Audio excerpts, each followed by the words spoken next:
Next In. All right. Welcome to Next In. Howdy, everyone. I got Shane with me, Shane Chown, and myself are the co-hosts. We both run Next Level, and we do Next In podcasts, as you guys all know, all you millions of viewers. I am so excited to have Trisha join us. Trisha is the CEO of Stoic. She's got a huge, amazing, illustrious career, far better than mine. That has gone from a lot of different angles and a lot of different places. I'm really, really excited to really just kind of hear your story. I appreciate you joining us, Trisha. We're just going to start with really tough questions. What's the square root of 113? Yeah, just kidding. Just tell us your story. Tell us where you're at now. Obviously, is awesome, but how you got there is an even cooler story that I've been kind of versed on. But I mean, it's amazing. You've got some of the best logos in your background, let's say it that way, and have done some pretty amazing things. Just tell us how you got Smallest there. logo being like 343 and Riot Games. Like those are the Yeah. small ones, right? those are the little guys. Yeah. Well, I appreciate that. Yeah. Certainly, if you look at my background, it's not the most conventional path that anyone could take, and so it's a bit of a circuitous route. How far back would you like me to start? The beginning, like Microsoft, I guess that's like UX program management. Like, were you a designer, and then from a designer you moved up to program management, and then got into gaming? Like, what started this career? It's none of the above. I mean, excuse me. You have to go back quite a bit. I mean, I started at a software company back in the late 80s when I applied, because they said they were doing stuff with computers, and I thought that sounded interesting. And so I went and applied there, and while I was there, I let people know that I was interested in things other than the things I was doing. I was interested in like system and network support.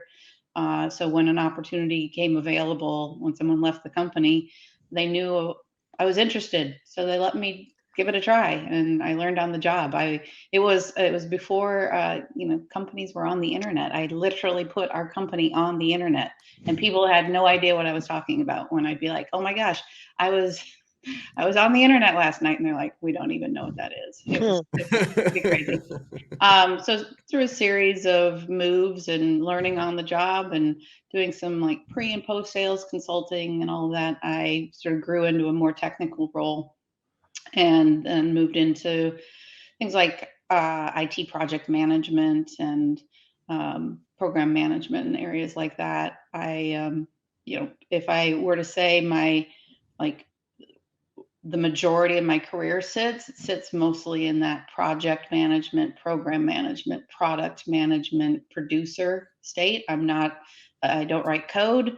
I can barely write scripts. I'm not a designer. I'm not an artist. I'm not any of those things. I'm really good at getting people organized and focused and getting them to deliver on things. That's kind of my forte.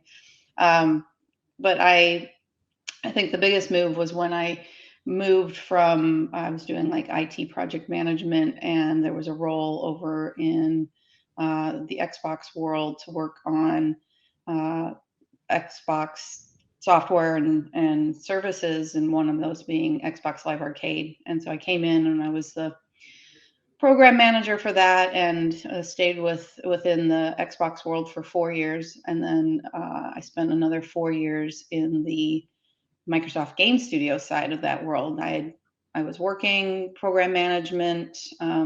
Basically, program management at Microsoft means you start with a blank piece of paper and you come up with some ideas of what you think should be next, like what's good for the player, the end user. You draw it up like, hey, I think this is what we should go do. You work with the tech team to figure out how to do it, and then you drive the team to go make that happen. It's a pretty blank page to finished product. And I did that for quite some time. I went to business school while I was working full time. I single parent of 2 kids while I was doing that. Went to business school, and I'm like, oh, now I need to move over to the content side of the house. So I finished school, was fortunate enough to find someone willing to take a chance on me, having never been a producer, never created game content, allowed me to move over. And one of the first things I did there was help start a new publishing studio within the game studios. So publishing studios work with external developers. I was like the first person hired into that studio, acted as the executive producer, hired up a team. We grew the studio to about 15 people internally while we worked with an external developer. And that gave me my first footing in like, what does it mean to be a producer and create game content? And I guess parlayed that into 3 years in core publishing in Microsoft Game Studios, working with the likes of wonderful studios like Ninja Theory and Double Fine and Remedy and many others, and just Obsidian, working toward bringing new games to the market. And after about 3 years there, as sometimes happens in the Xbox world, there was a reorg that happened, and I decided I was ready to go move into a development studio. So I moved over to 343 Industries, which is, as you all know, the maker of Halo and the Halo franchise. And so there, yeah, I think 700 plus people just finished Halo 5. It's nice. No big deal. Well, yeah. So I have to ask, because I obviously want to continue hearing, how and you got to where you're at, but like I even want to take a step back, which is like,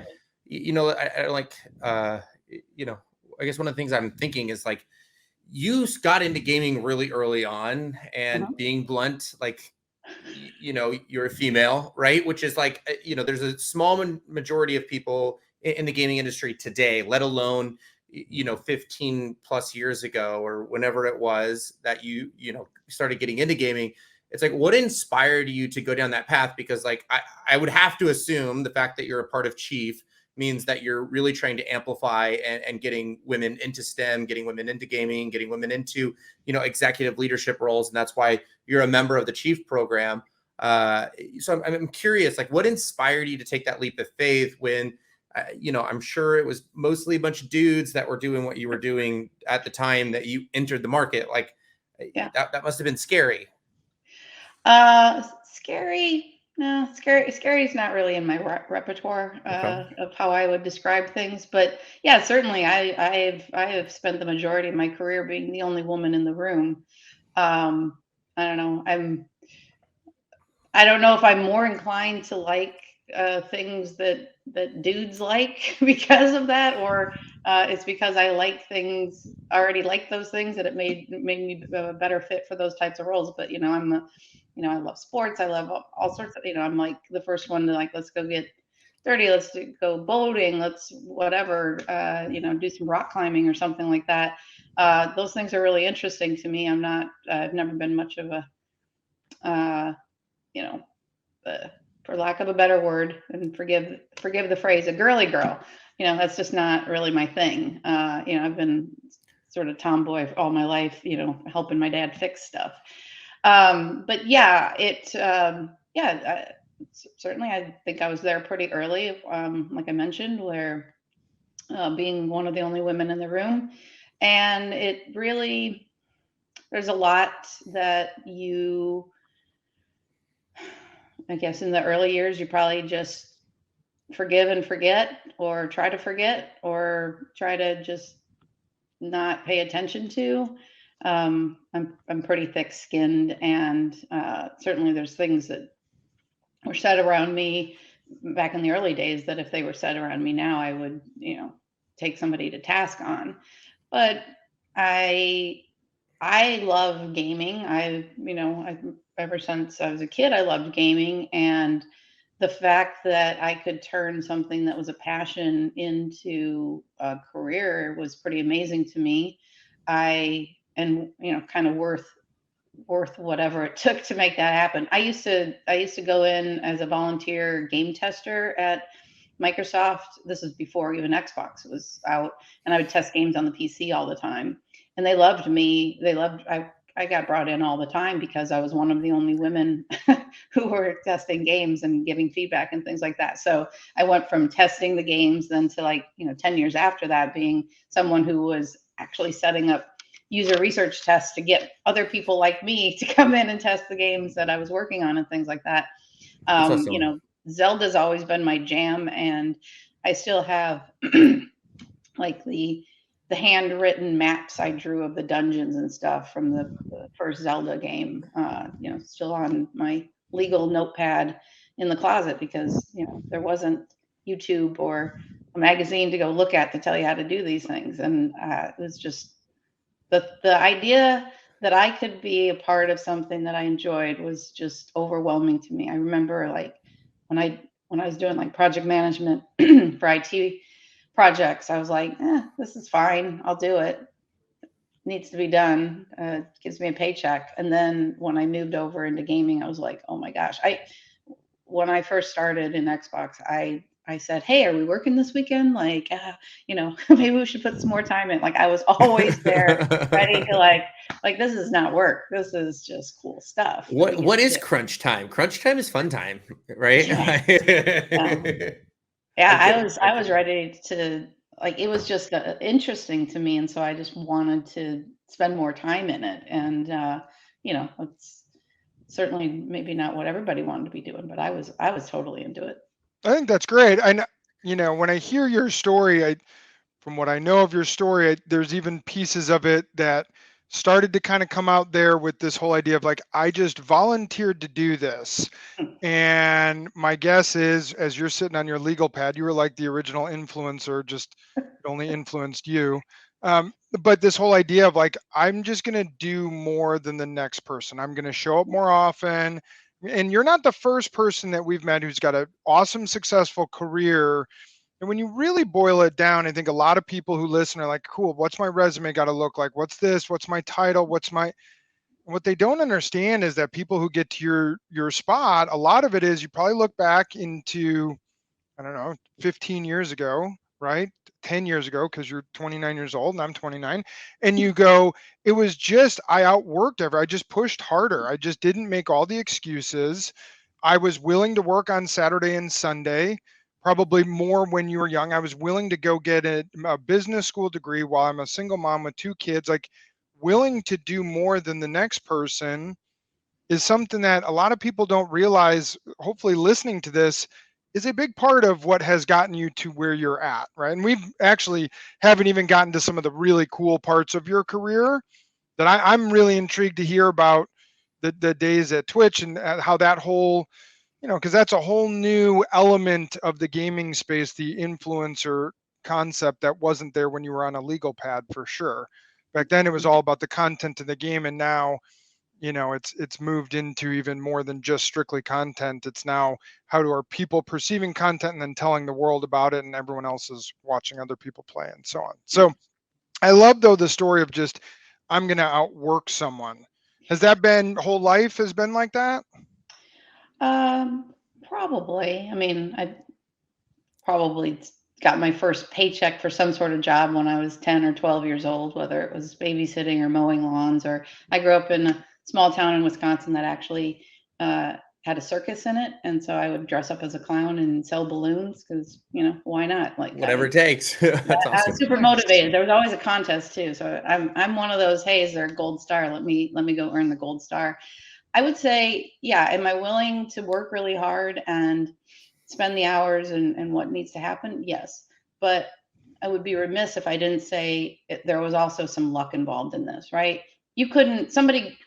I've often said to women who ask me about my path, and I'm like, I don't know that you could actually go follow it again, right? It was the right time. I just happened to raise my hand at the right moments and things like that. And certainly you can do that for yourself. You can be prepared, you can be willing and open to things, but we're not going to have another internet upon us at some point. Maybe that somebody can take advantage of, sort of these really game changers around how we work and things like that. And so I I've hesitated in the past to really give people really strong advice about like how to go do this, mostly because I went looking for advice when I was younger in my career, and I would go to senior women and they'd be like, oh, well, when I started, and they'd be like, oh, I was the 27th employee of Microsoft or something. I'm like, I can't do that. I can't repeat it. But when I started, I got myself a sponsor, and so they carried me through my career. And I'm like, well, yeah, that worked when it was 27 people, and you have somebody who's willing to go out and do that for you. That's a lot different than just trying to blaze your own path and Sure. and work your network to try to get the right contacts and things like Yeah, that. totally agree. I will say though, I love you raised your hand. Like that to me, that to me is like, you're right. We're not going to have a new internet, although some people would argue Web3, but we're not going to have a new internet. You can't be the 27th employee at Microsoft or the, 50th person at Facebook. It's too late for that. They already have 64 people at Facebook. So, but you can raise your hand at any point. And you said that all the time, which is at the beginning was like, I raised my hand, and anytime somebody left and there was something open, everybody thought of me. They knew, Trisha was the person to tap on the shoulder. Trisha was the person to message. And that's pretty incredible, where it's just like, raise your hand frequent, raise your hand often. And when somebody wants to select you, be the person that's ready to accept and say like, yes, because if you don't, that's where you miss. I mean, I agree with the concept of luck, but at the same time, it's like you raise your hand so often that you created your own luck in a lot of ways. Yeah. One other piece of advice that I did get once that I think holds pretty true is take the job nobody else wants. Yeah, I love it. You do well in it, it'll afford you an opportunity. They're like, nobody else wanted to go do it. Everybody thought it couldn't be done. Like, whatever. What's the harm that comes in trying, right? If you're successful, people remember it. If you're not, they're like, yeah, see, nobody could do it. That was pretty important. And like, take the sort of unsexy, jobs that people are like, ugh, all right, data management. Yeah, it sounds great. Those work out well for you when people recognize that's part of where the recognition comes around. You're willing to do what needs to be done. Yeah, we talked to our team about the same thing. That's what we think separates us, is willing to do what a lot of people won't, really willing to do the outbound work and put in the outbound work versus just wait to see what shows up at our doorstep, right? Yeah. And that's why we find good candidates when we do what we do. But back to your path. So we kind of stopped you and cut you off at 343. Then you got really deep into some of the content stuff, right, as you were talking, and then even moved into Twitch. Continue back on your path after 343. Sure. Yeah. Well, 343, I managed Halo Waypoint, which is like the companion piece to Halo, the world, and we had companion app at the time, and the website and things like that. So I had a small team there, and I finished out my career there. I was about 8 years in Xbox and game studios, and one day I was just sort of tired. You give a lot, and at some point it's not all coming back to you. So I opted to leave. The next sort of big move came when I went to Twitch, or not Twitch, sorry, when I went to Riot. And that was actually a year in the making. It was literally 365 days from the first day I was contacted and recruited to the day I walked through the door. It was a very slow path to get there. I would say Riot in general is a slow moving ship in general. But 365 days come in there. I came in, I was a senior development manager, which is the equivalent of producer at most other places. They like to use the development manager title. And I was working on the private computing and networking services that run everything outside of the game itself. So if you're not familiar with League of Legends, it runs basically on its own private internet. That's why the lag is so low and the latency is low, all of that works really well. And there's outside of the games microservices that make up everything else. So we were working on making sure those worked just as well as the game and had the same availability. And while I was there, I got recruited by Twitch to come and be the director of product, where they were looking to introduce the sales and distribution of video games through Twitch. And this was before Twitch Prime existed, which is now Prime Gaming. But they wanted the ability that if a streamer was playing a game and it was in the library of games that were being sold on Twitch, you get a buy button and you could buy it from them. The streamer would take part in the revenue share. Not only could you buy the game, but you could buy in-game items and things like that. We did some pretty cool things. So brought that to market, and yeah, it served the purpose that we were looking for it to serve, and it allowed Twitch Prime to get launched, which was a really big thing, initiative at the time that we were looking to do. And one of the things we always talked about at Twitch was, it was always about including the streamer and the community and making sure that they're involved and included in what we were doing there. And so that was a big part of how we approached the product of this sales and distribution platform. And then, so from Twitch, which obviously is this, yet again, Microsoft, and now we have an Amazon product and so on. And then where'd you go? Yeah, so I stayed within the Amazon umbrella, and I moved over to IMDb, Internet Movie Database. Little known fact, one of the first acquisitions Amazon ever did back 38 years ago or something crazy like that. So it was managing product there on the consumer space. So when you go to a website or you download the app on your phone and you're watching a movie or TV show and you're like, oh, hey, who's that actor? I don't remember. I'm going to look him up. Or you want to win trivia against your spouse or something, your partner, you can look it up there. And, IMDb, I think publicly they still say they average about 250 million monthly views. So it's pretty highly used site, and had to,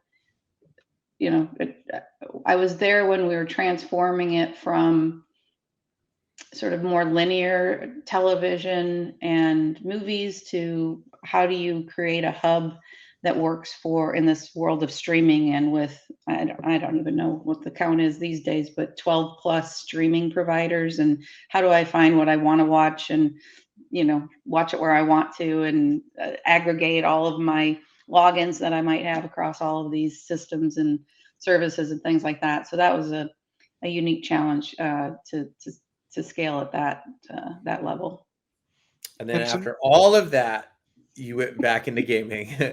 Yeah, for me, I always wanted to be in the industry or game adjacent. That's what I was always looking for, or certainly entertainment adjacent.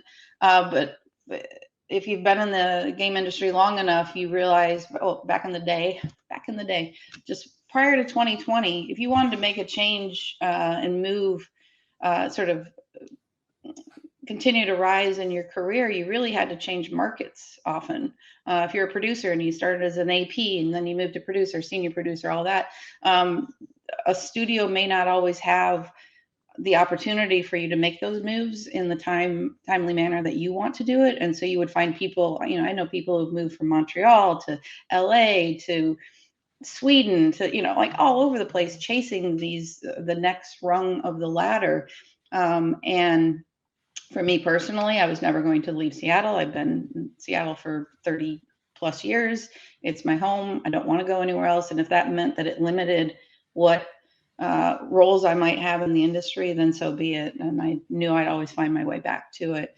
So I was working one day and I saw a post from our community manager, Katie, who said that Stoic was looking for a couple open roles and that it was a great studio with amazing people. And I was like, I'm always looking for amazing people. And they were hiring for an executive producer. And my first thought was, well, I've done that before. I could do it again, and at least it would bring me back into it. And so I, sent over my resume, and recruiter called me right away. He was like, "How soon can we talk?" Because I've got a unique background that was very interesting for them, and that initial conversation with the recruiter though led to, well, this is an EP. It's posted as EP right now, but what the John and Arnie, the two co-founders of Stoic, are looking for is someone who can run operations. We're looking for a chief operating officer. And I'm like, oh, well, that's interesting. Let me raise my hand. COOs are really what make the world move. Just saying. Yeah, like I mean, I had been doing all of that without the title. So I was like, yeah, I have no fear of the challenge. And that's really what I was looking for. Like, what's my next challenge? Could I go be the EP? Yep, sure. Would I be successful? Absolutely. Okay, how do I stretch that a little more? So I came over, and within 6 months, we made the change. And about 6 months after that, I said to my partners, hey, at some point, John's going to move from being the CEO to being the CTO. What are you going to do about that CEO role? And they're like, well, what do you mean? I said, well, you wouldn't hire from outside, would you? Like, this is your baby. And they're like, oh, no, I can't imagine doing that. And I said, well, I want the job. Yes, and you raised your hand again.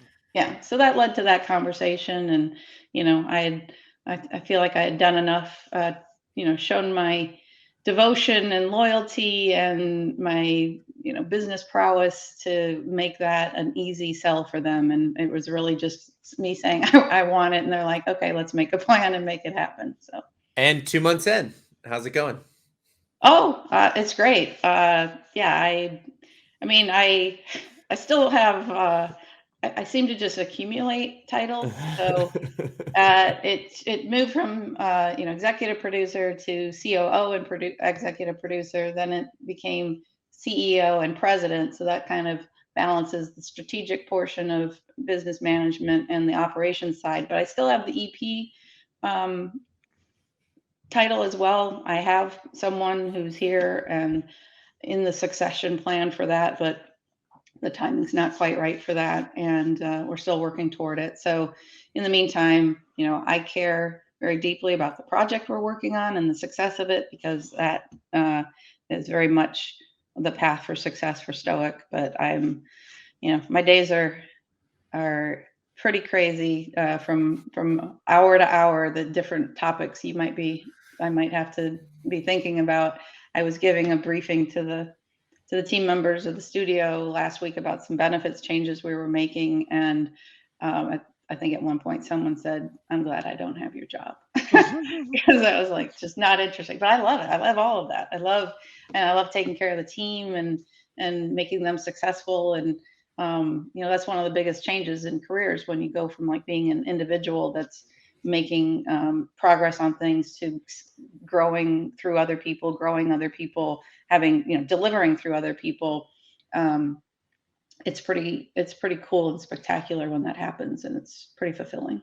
Yeah, like being a parent. I know. Yeah.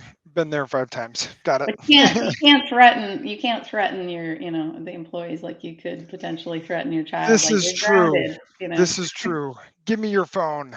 I'm going to try that. Give me your phone. So tell us a little bit about Stoic. You say the project you're really excited about. Tell us more about it. Well, I can't say too much about the project. We're still haven't announced, but we're working on a new title. We've been working on it. I mean, gosh, when we started, the prototype was probably, or even the pitch was close to 3 years ago. But we have a publishing deal with a major publisher, and we expect it to come to market here in the next 2 years or so. And That's we've awesome. grown the team. When I started, I came in at I was number 20 on the team, and I hired 56 people in 20 months, and we're now sitting about 70 people.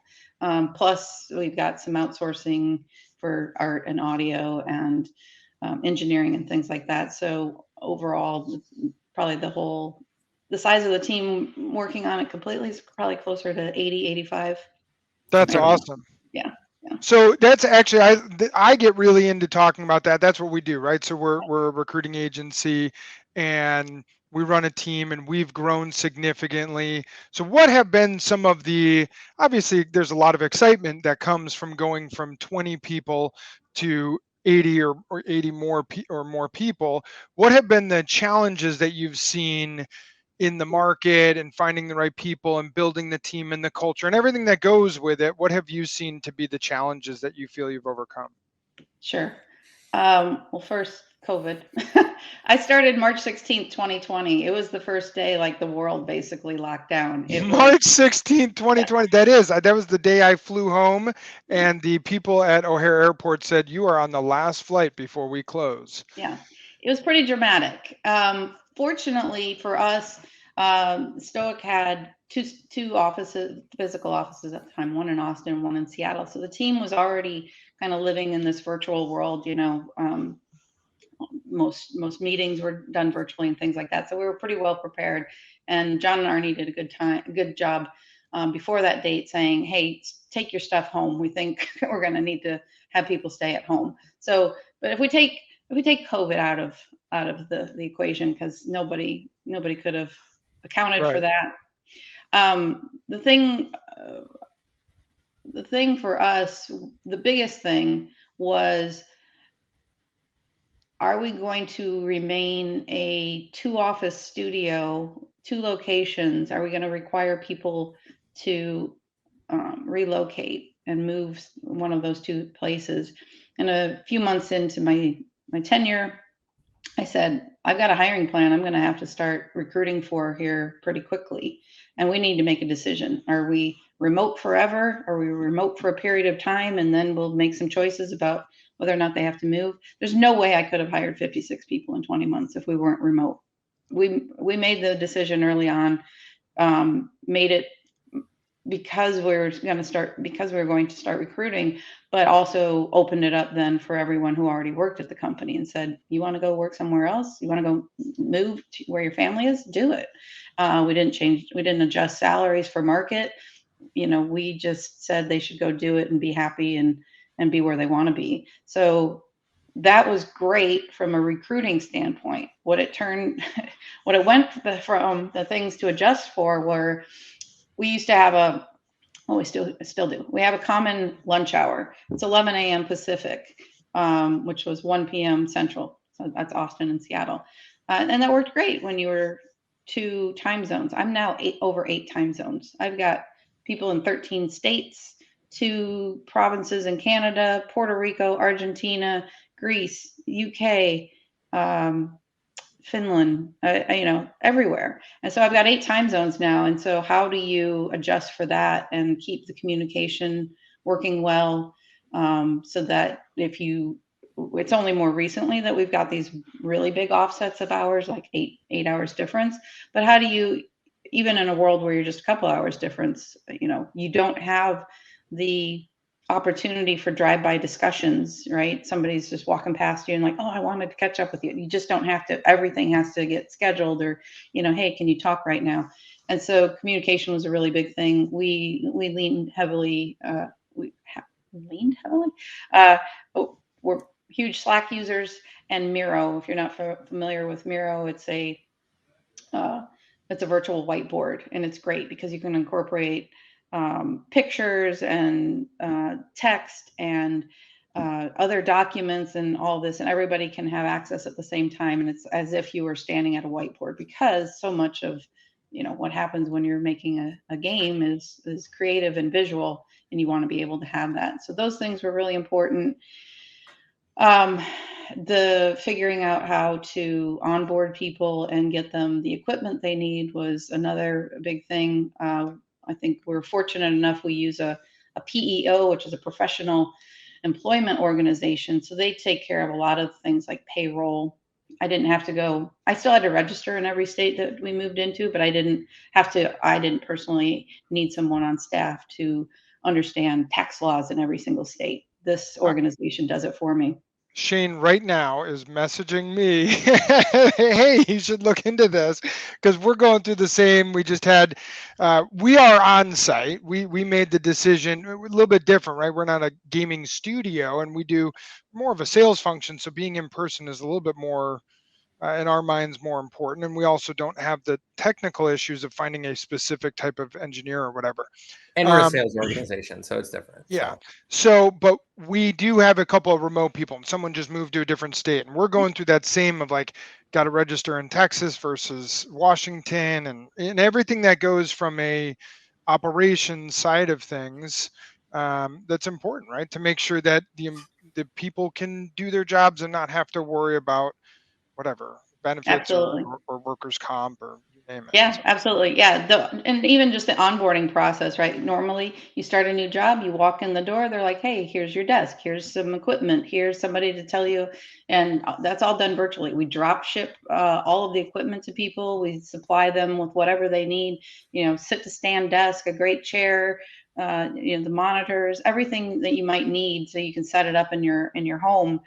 And it's there for day one. And then first day we take them through a 1 hour onboarding session where we make sure every single account that they need access to, they have access to it, because there's nothing worse than I don't have access and I can't reach the people I need to help me because I don't have access. Yep. I can't just give them a piece of paper on that. Yeah, get me into Slack. So I was going to ask some of the technologies you use. We actually spoke to a VP of product for a company that does a lot of virtual onboarding, and that's really kind of the basis of Trainual, which is really to help to some extent in doing training virtually and so on. We just actually talked to a different company that also has some of the same challenges, uses Loom. So we've been kind of internally talking about using Loom to, even with people who are here or not, this idea of being able to take quick videos of whatever you did on a website, or here's how to get into our Slack channel, or whatever you want to do. Or if you want to show, hey, this is how I'm setting up my rig. Like, these are the things that I'm doing to use this new technology. And it's just like, we're thinking about how do we do deconstruction more efficiently with different tool sets and stuff. And you can create a Loom where it's like, this is how I interfaced this with this, and how it interfaces if you change it cross-functionally in engine or not in engine or whatever. So yeah, trying to disseminate that information in a quick fashion and a repeatable fashion is the thing that's difficult, right? I've got my studio operations coordinator. I'm like, hey, we just introduced a new tool. I need you to go make some training, some documentation for it, including a video capture of what you're doing on the site to be able to use it. So I don't want to have to go tell 70 people individually how to use this. I want them to have one place they can go and read it and do all that. The flip side of all of that, there's a lot of great tech out there that you can use to help keep the team together and stay connected. The other side of that you have to account for, especially if you go fully remote, is what happens when people leave your company. You can't just tell them to drop their computer off at IT. You have to, and if they're not in close proximity to where you are, like I've got, one person in a state all by themselves, if we've shipped them a desk and a chair and 2 monitors and a computer and all of these things, how do I go get them back? I think there's a business opportunity there if somebody wants to go chase it. There are some organizations that are starting to get into that more about, people need like my option now is I hire a courier. I tell them, here's the list of things you should go get. Here's the address, and now go get it. And then once they have it, now I have to figure out, now what do I do with it? Do I put it in storage somewhere? Do I send it back somewhere? It's a lot. We end up gifting. We only had a few people leave, but I've gifted a few things to those people because I don't have any interest in going. Right? It's like I'm not going to get the U-Haul and drive from Seattle to Iowa City to pick up your sit-stand desk and bring it back. It's like, and then I have it. What do I do with it? I don't need it. Yeah. The cost associated with it is extraordinary. Been there, done that. So tell us about Stoic. And like you said, when you joined, cool studio, great people, great game. What is the, if let's say we're off and we're going out to find people for Stoic, what's the sales pitch that we can use to bring people to Stoic? What makes Stoic so awesome and such a great place to work? Sure. Stoic is known for being a builder of new worlds. If you're not familiar with the Banner Saga, it's a trilogy.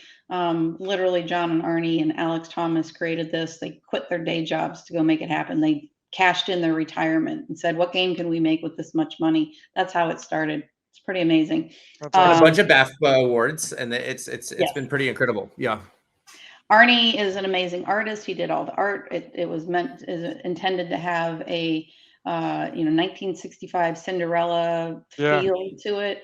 John is a technical whiz. If you're not familiar with him, John Watson, he used to work on the Hubble telescope and stuff, simple stuff like that. Yeah. And then Alex is a designer extraordinaire who's gone off and created games on his own, entirely on his own. And so we're, like I said, we're known. We are known for creating new worlds, storytelling, and beautiful artistry within the games, and that's what we're trying to continue on with this next game. It's not the same art style, but it's a very what we're looking at is a Ghibli inspired artistry to it, and it's most people, when we tell them about it, or if they get the opportunity to experience, they're like, oh my gosh, I want to play this game. So we're pretty excited about that, and it's a brand new world, has nothing to do with Banner Saga. No, it's not the world, it's not the characters or anything like that. So we're pretty excited about this new world that we're building, and it'll be a live game as a service, and we expect it to live on for a very long time. We're pretty excited and proud about that. That's awesome. That's super cool. So what this is kind of the opportunity to advertise. What roles are you looking to bring on? And again, we have roughly 10 million people who watch each episode. So that's great. I wish we were doing this like about 6 months ago when I still had a lot of roles. The role I have right now is a lead senior software engineer. That's something that we're struggling a little bit to find. I think you had asked earlier a little bit about recruiting and things. It's difficult. It was easy early on in the pandemic, quite frankly, when we said we will be remote forever. You can live wherever you want and do that. I could hire people left and right. Now, the larger companies are catching up to that and offering some things that we can't necessarily do. But I want people that are inspired by what we're doing and, right, inspired by the team that we put together. If my legacy is the team that as it now exists at Stoic, I will be completely 100% satisfied with that. I literally interviewed every single person that came after me. That's awesome. No, and it's a big thing we focus on from an agency standpoint is the motivation to fit, right? If someone wants to go work for, Riot Games, they're not going to be right, I'm sure, for Stoic. They're different, and hopefully people really understand that, and they're not just trying to collect a bunch of interviews. So that's why we do this screen, because they should want the art style, the gameplay. They should care about what, the game that they're involved in, not just, hey, it's a job, what's it paying, is it remote? And if that's the way they're basing their decisions, they're going to be sorely unhappy. And that's what we make sure to try to screen through.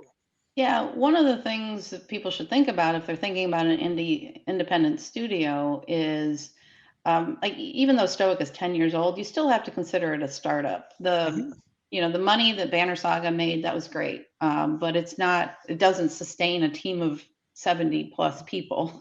I mean, the last game came out over 6 years ago. So, while I'd love for it to do that, it doesn't. And so when you are looking around and you're like, oh, well, I could go to, Riot and get paid double what you're going to pay me. I would encourage anyone to dig deeper into that and what does it actually mean, and what do you want to be a part of, right? Are you looking to just come in every day, do your thing, earn your check and go? That's one thing. Are you looking for like being a part of, like, it's not very often you get to be a part of such a small team, and have the success that I know that we'll have with the And it's title like the we're impact working that on. you make at something like a Stoic is radically different than what you would make at a Riot Games. Or, Yeah. when I was at Facebook internally, I had, quote unquote golden handcuffs where everything had to get approved, right? Where I wasn't allowed to work on side projects. I wasn't allowed to do speaking engagements. Like, I wasn't allowed to be a part of forums to coach people or mentor people and, other aspects in life. And I couldn't have my own blog. I couldn't write things without legal approving it. And so, like, when you work at some of these bigger places, it's just like, hey, probably not going to be able to do your own art tutorials and try to sell them online unless somebody wants to approve that first. And I would naturally assume somewhere like Stoic is a lot more, forgiving or, supportive of, having creative freedom outside of, everything being controlled by like what would Yeah, happen if you were at an Amazon or if you were at a Facebook or Blizzard, etc. absolutely. Yeah, I was just having this discussion in Slack yesterday with the women on the team, and yeah, we were talking about other ventures, and we've got multiple people who create clothing, and of those, several of them actually sell them, currently online and things like this, like the talent that's there. But we have people, oftentimes artists are like, I'd like to do some freelance work, or I have this side project, or a lot of people come in and say, I'm working on my own game right now. Can I continue doing that? And we're like, yeah, as long as all we want is it doesn't interfere with the work that we're paying you to do. So, and or it's not directly competing or something like that, but we recognize that no one gets their 100% of their full fulfillment out of their job that they are required to sit at for 8 hours a day. And hopefully nobody at Stoic feels like they're sitting at their job for 8 hours a day. Like, we want it to be a place where you're like, I am inspired to be here. I'm inspired by the people to be here. One of the tools I use is actually called Stand Uply. It's a Slack bot, and it basically does your stand-ups for you, right? The daily questions. And I did it because we had too many people and too many different time zones, and scheduling in the mornings was really tough. But it is my morning newspaper. I wake up and they all get submitted to Slack, and I read through them, and I know what people have been working on, what they're going to work on, and what might be blocking them. But oftentimes there are lovely messages in there that if you don't read them, you're missing out. Back in 2020, we had one guy who basically wrote a full story about the lizard outside his window, that his cats would go crazy about. And I actually pulled it all out of Stand Uply and put it into a document so everybody could have the chance to read it. But just yesterday, one of the notes that they put was, the last question is always, is there anything blocking you or anything you want the team to be aware of? And the note was something along the lines of, I'm just so thankful to work with such a great group of people. And to me, like, that's what I'm looking for. Like, the people are around other people that they admire and want to work with and want to put the time into, and care so much about, that we want all of us to be good and great at what we do. That's awesome. And you had said, look, I can't be employee number 27 at Microsoft. Well, this is the opportunity when you go work for a place like Stoic. Yeah, it's not going to become Microsoft. I mean, Stoic's great, but I don't think it'll have 800,000 employees. But it's that idea that being the 27th person at Microsoft, you have influence. It's exciting. It's moving. You can do stuff outside that you're passionate about, things like that, because you're number 27, not number 27,000 or 270,000. So I think that's awesome. So let me get to some personal stuff, some personal questions that are fun. You said you were from Wisconsin. What part of Wisconsin? I'm from a small town called Baraboo, Wisconsin. It's in south central Wisconsin, 40 miles north of Madison. Yeah, so you're pretty close to the Dells. 10 minutes from the Dells, yeah. Did you go to the Dells quite a bit when you were younger? All the time in the summer, yes. Noah's Ark? Absolutely. All right. So what is, do you get to go back very often or no? I don't go back very often now. All of my family has moved from the Midwest. They're scattered to other parts, and certainly haven't been back in a few years due to travel restrictions. Correct. All right. So if we were to go to Seattle, Mm-hmm. which that's where Shane came from, right? So Shane lived in Seattle. We're both in Nashville now, but if we were going to go out to Seattle, what is one thing we have to do when we're there? Well, the Seattle Underground Tour is a great tour to go on. People don't know Seattle was built once, it burned, and then they just, bulldozed it and built on top of it. And now you can still go on a tour and see be under all of that and see it all. You should also look up at one point there were more seamstresses registered in Seattle than any other port. You should go look up the back history of that and what a seamstress really was. I didn't know either of those things. I certainly never knew that it had burned down, which is crazy because it's surrounded by water everywhere. So, but then again, Chicago burned down and it's right on Lake Michigan. So, all right. So I'm surprised you didn't say go to the islands. Do you spend any time on the San Juan Islands?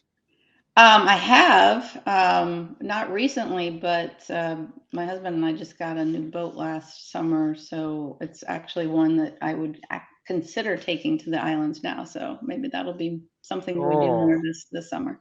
That would be awesome. Because I love doing that when I go out to Seattle. It looks like you're getting some good weather. I can see kind of out your window. It's pretty good weather out there.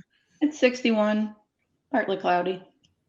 All right. Well, you're starting to get sun. This is the time. Seattle in the summer is about as good as it gets. It is.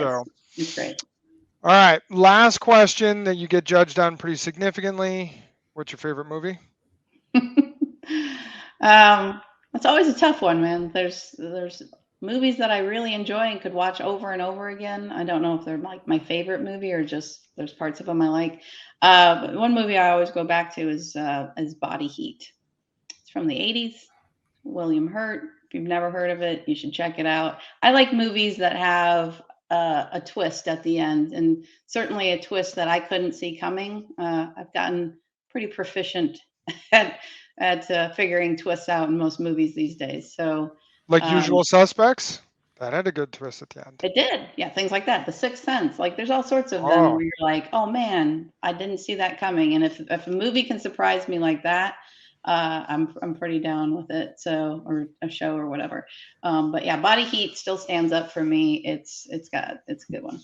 I'm glad you didn't ruin it either. My 13-year-old just had a sleepover at a friend's house, and we were out to dinner last night, and he yells in the middle of the restaurant that we're at. He's like, I saw Sixth Sense yesterday. And we're like, oh, that's awesome. That's cool. And he's like, yeah, it was scary and everything. And then he's like, and I can't believe he was dead the whole time. And I'm like, you can't do that. You cannot do that. That's called a spoiler. Stop it. What is the moratorium, though, on like how old does a movie have to be before you don't talk about it? There should there was the statute of limitations on spoiler alerts for things like The Sixth Sense. Yeah, I guess it is. I know. I told my other kids with Game of Thrones, you have 72 hours. Like I think that's what it was. Yeah. Like if I told you like Top Gun Maverick, can you believe he died at the end? Like you'd be like, oh my gosh, no, you'd be mad at me. Well, I'm more upset that they redid Top Gun. It's like, just leave it where it was. Man, it's going to be great. I can't wait to see it. We're going to see it on Sunday. It's going to make like $150 million this weekend. I'm sure it will. And I have a feeling there's going to be a lot of people very disappointed by it. No, people are raving about it. It's like when they came out with the fourth Indiana Jones. I saw it in the theaters. I was so excited. And I was like, we started laughing about an hour in. We're like, this is a comedy. This is terrible. That wasn't good. Who's in the new Top? I haven't even seen commercials for Top Gun. Really? I have no idea. Tom Cruise. Guys, I live under a rock apparently. What's amazing about him is just like him flying his own planes and helicopters and stuff. Like and Val Kilmer, even though he has a small part, is my understanding. I know he was pretty sick, and I don't know, cancer or something like that, but he's back in it. I will go see it. I'm sure. I am sure I'll go end up seeing it begrudgingly because it was such a. See this tomorrow if I can. Yeah, It's opening this weekend, right? there. I mean, the last movie that I saw, that I thought had a pretty good, lovely twist to it was The Gentleman, which is about 3 years old now, maybe 2-3 years. It's a Guy Ritchie film. Oh, you haven't seen it? Okay. No, I have not been to a theater since the start of the pandemic for no the other one with reason than Matthew- it just stopped. I don't know. Matthew McConaughey's in that one, right? Yeah. Oh, Yeah, that's good. that's good. That's good. Okay, so I'm gonna have to. Wow, Pretty good. that's really why we do these. I could talk forever for movies. One of You did run IMDb. that's that too, but one of the things my husband and I, we often will just quote movies, like see how many movie quotes we can use to just form an entire conversation. What's the most quotable movie? Anchorman, maybe. I don't know. Princess Bride. I mean, Princess Bride is a. It's not just from a single movie. I'm saying you string them together from a bunch of movies, and then you're like, well, what movie is that from? It's a good little test. Princess Bride is a really good movie. As you wish. Yes. As you wish. There you go. As you wish. All right. Well, Trisha, we have taken up a lot of your time. I thank you so much for joining us. How can people reach out to you, reach out to Stoic as you're continuing to grow, trying to find the lead software developer? How can people get a hold of you and get a hold of Stoic? And even if they just want to follow Stoic and the process of building the new IP and everything. Sure. Yeah, you can find Stoic Studio on the web, stoicstudio.com, and on Facebook and Twitter. That's about the extent, maybe Instagram, I don't know. That's about the extent of our social media. We aren't too strong there, but if you want to contact me directly, well, it's pretty easy email to figure out as well. So. All right, very good. So people follow Stoic Studio, so StoicStudio.com. Yeah. So go to the website, check it out. You can check out Banner Saga, but not going to find too much information about the upcoming game that they're building unless you're really interested and you're really good, and then you can reach out to her about being a lead software developer, and maybe there's an NDA and you can check it out. Yeah, there's rumors out there about the new game. I'll let people go find those on their own. It's called Star Wars. No, it's not. Just kidding. All right, well, Trisha, thank you again for joining us. Enjoy the beautiful weather out in Seattle, where it's not too hot and it's beautiful and starting to get sunny. And for everyone who goes out to Seattle, check out the Underground Tour. But thank you again, Trisha, and goodbye. Thank you. Next in